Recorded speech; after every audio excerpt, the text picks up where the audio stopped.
ഇന്നും ചപ്പാത്തി തന്നെ. നിനക്ക് വേറെ ഒന്നും ഉണ്ടാക്കാൻ അറിഞ്ഞു?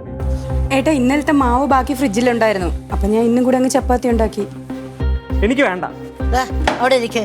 നിനക്ക് ഇഷ്ടമല്ലെങ്കിൽ ഞാൻ ദോശ ഉണ്ടാക്കി തരാം. ഏട്ടാ ഒരു 5 മിനിറ്റ്, ഞാൻ ദോശ ഉണ്ടാക്കി തരാം. എനിക്ക് വേണ്ട, പറഞ്ഞില്ലേ ഞാൻ. തൽക്കാലം ഇത് കഴിക്ക്, വെറുതെ ഫുഡ് വേസ്റ്റ് ആക്കരുത്. അച്ഛൻ എന്തോന്ന് വർത്താനം ഈ പറയണത്? ഇന്ന് വരെ ഈ വീട്ടിൽ ആഹാരം വേസ്റ്റ് ആയിട്ടുണ്ടോ? എല്ലാം എന്താ ഇങ്ങോട്ടല്ലേ പോണം? ഉണ്ടായില്ല അവിടെ. കൂടുതൽ അടിമയാക്കല്ലേ ആര്?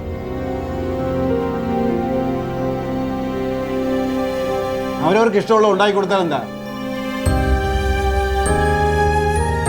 അല്ലെങ്കിൽ തന്നെ അവർ അധ്വാനിച്ച് കൊണ്ടുവന്നിട്ടല്ലേ?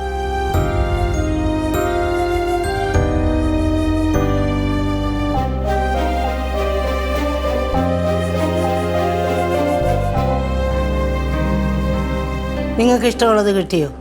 കിട്ടി. തിന്നിട്ട് എണീച്ച് പോ.